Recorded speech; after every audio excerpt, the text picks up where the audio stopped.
sert à ça. Aujourd'hui, on a attribution de la note B+, avec une perspective stable.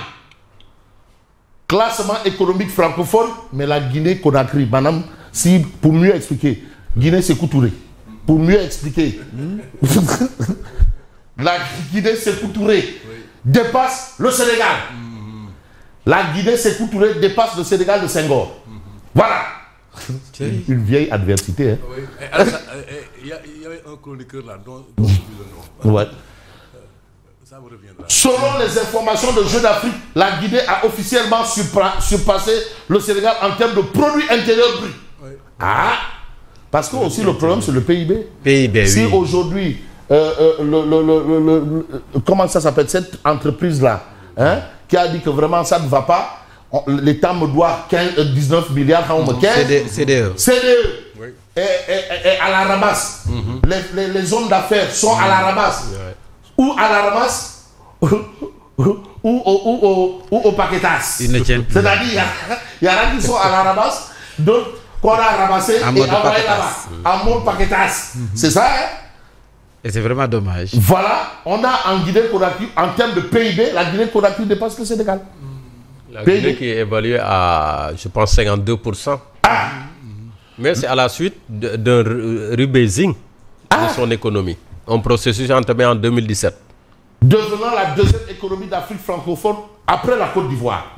Alors, le nouveau PIB guinéen est désormais estimé à plus de 37 milliards d'euros contre 32,27 milliards d'euros pour le Sénégal, selon les données 2024 citées par Jeux d'Afrique. Ça, ce n'est pas l'autre journal là qui amène tout le monde en prison là. Hein?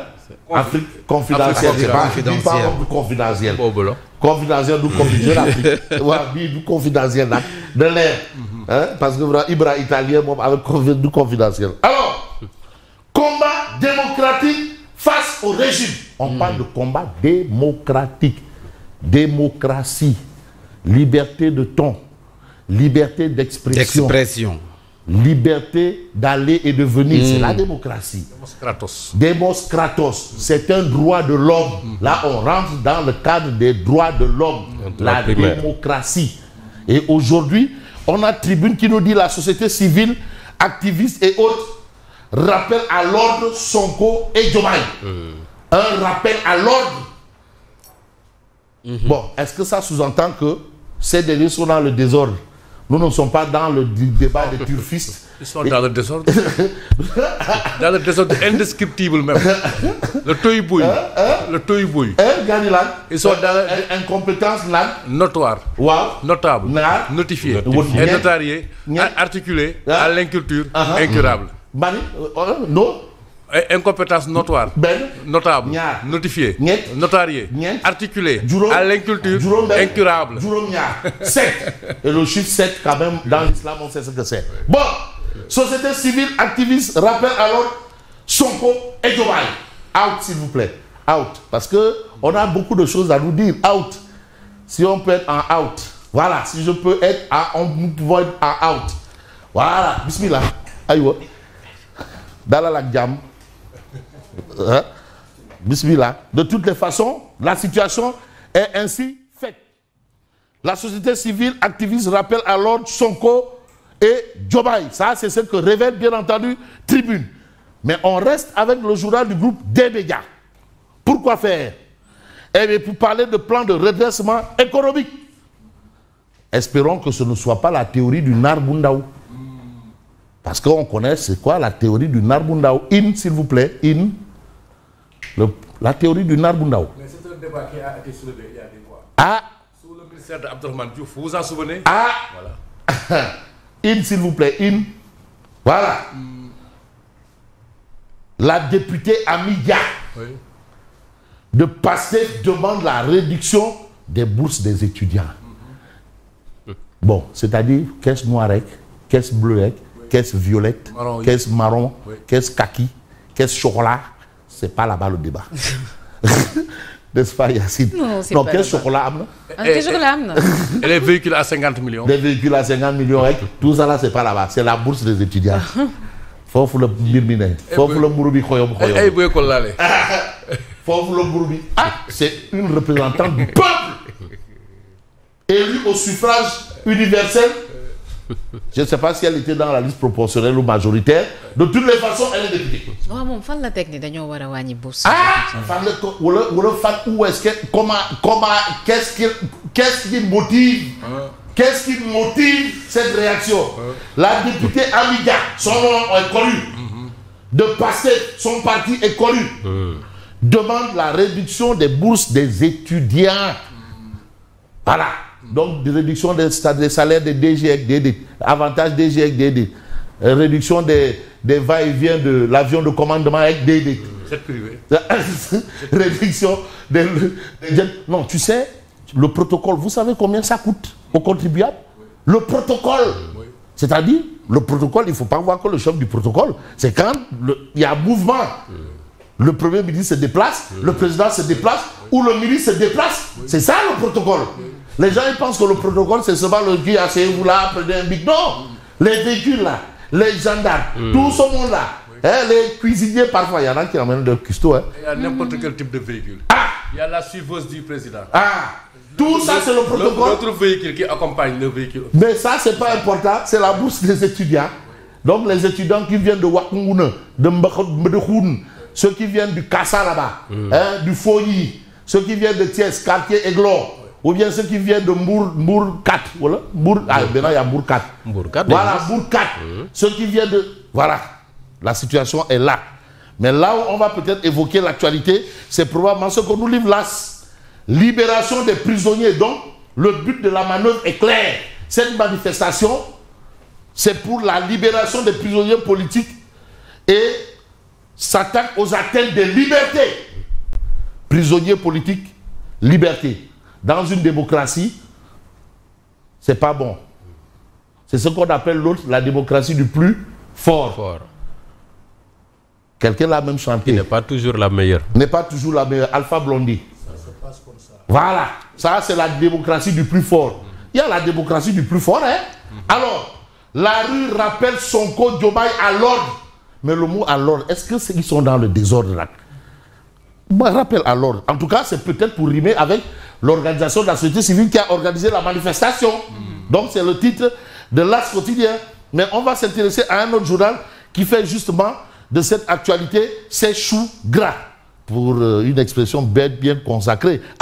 Au moins, on change d'expression. Mais Walf Quotidien parle de piqûre de rappel. Piqûre de rappel pour Pastef. Il faut bien une piqûre de rappel. Manifestation, mouvement, rappel, alors, piqûre de rappel. Et quand vous entendez ce qui a été scandé, on parlait de caisse noire, on rappelait certains propos de certaines personnalités du temps de l'opposition et qui apparemment semblent avoir oublié ou sont devenus subitement ou par extraordinaire. La loi contre l'homosexualité. Voilà, la loi contre l'homosexualité. Comme par extraordinaire devient de la loi d'amnistie. Voilà. Tout ça. Caisse noire et haram. Donc tout ça là, ils l'ont rappelé, mais tout naturellement, hein. C'est pas interdit de rappeler à Simon comme écoute Simon, tu m'as promis, mais où en es-tu? C'est tout, hein. Il n'y avait pas de qui? Aboul Probunuital, Aboul Dara. Nice. Nice. Il n'y a pas eu de nice. Voilà. En tout cas, ici, on n'aura pas de martyrs. Bon, piqûre de rappel pour passer les patriotes, ça c'est le titre du quotidien. Le quotidien. Mais vous avez le quotidien, le quotidien. Alors, opposition, marche de rappel à l'ordre, front contre le régime. Là, maintenant, on est dans justement le combat.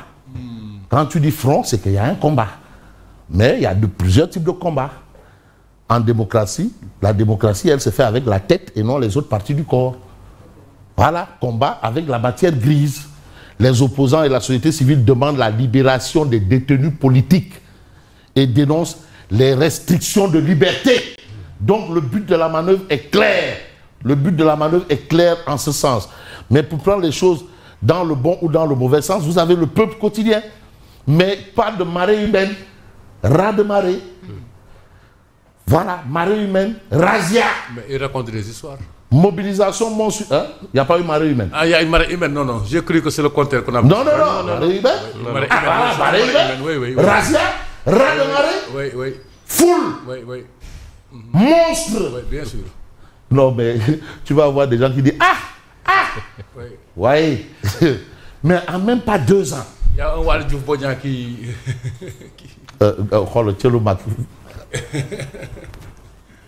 Bon, mobilisation monstre sur l'avenue Bourguiba. Une marée humaine pour rappeler à l'ordre Diomaye et Sonko. Est-ce qu'ils vont entendre ça de cette oreille? Il y a le Rekaham. Parce que aussi, ça dépend aussi de ça. Mais vous avez le Dakarois quotidien qui parle d'avertissement. Un homme averti en vaut 2. 2 hommes avertis en vaut 4. 4 hommes avertis en vaut 16. 16 16. Attention. Bon, ben, j'ai encore quelques prédispositions en table de multiplication. 4, 16. Grande mobilisation, rappel à l'ordre de l'opposition. L'avertissement. Avertissement. En tout cas, Mbir Bangok, Yenongok. C'est à vous de voir. Parfois, quand tu montes la lune, les gens préfèrent regarder le doigt. Ah oui, la situation est là. Fille, c'est clair. Et puis vous avez ici AFP nomination basée sur le clientélisme, l'appartenance familiale et partisan des recrutements massifs.